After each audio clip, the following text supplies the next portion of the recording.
L'énergie fossile n'a jamais été autant subventionnée que l'an dernier. Le montant a dépassé 1 000 milliards de dollars dans le monde.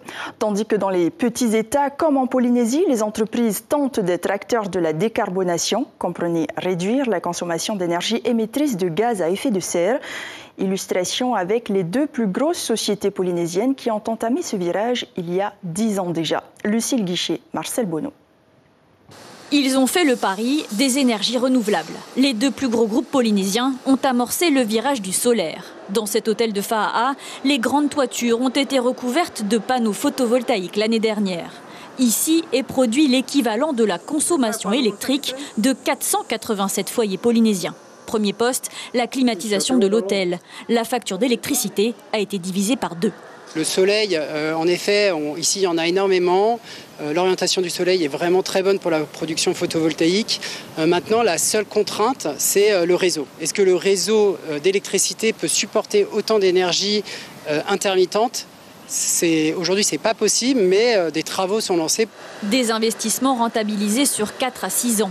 Au cœur de la zone industrielle de la Punaru, cette industrie consomme en électricité l'équivalent de 1000 foyers. Premier poste, les compresseurs et les chaudières pour brasser la bière et les sodas.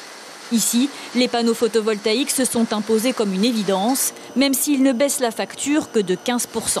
L'usine a fait d'autres paris pour compenser un peu ses chaudières au gasoil. On a en effet fait des investissements depuis 10 années sur la récupération de la chaleur, pour la réutiliser dans nos process, mais également sur les compresseurs d'air. On est passé sur des vitesses variables pour réduire l'énergie électrique en fait.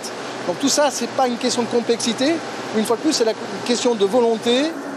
Des choix éthiques et économiques, accompagnés notamment par l'ADEME, l'Agence de l'environnement et de la maîtrise d'énergie. Une vingtaine de parcs photovoltaïques sont aujourd'hui installés sur les toitures de supermarchés, services publics ou usines, en grande majorité sur Tahiti.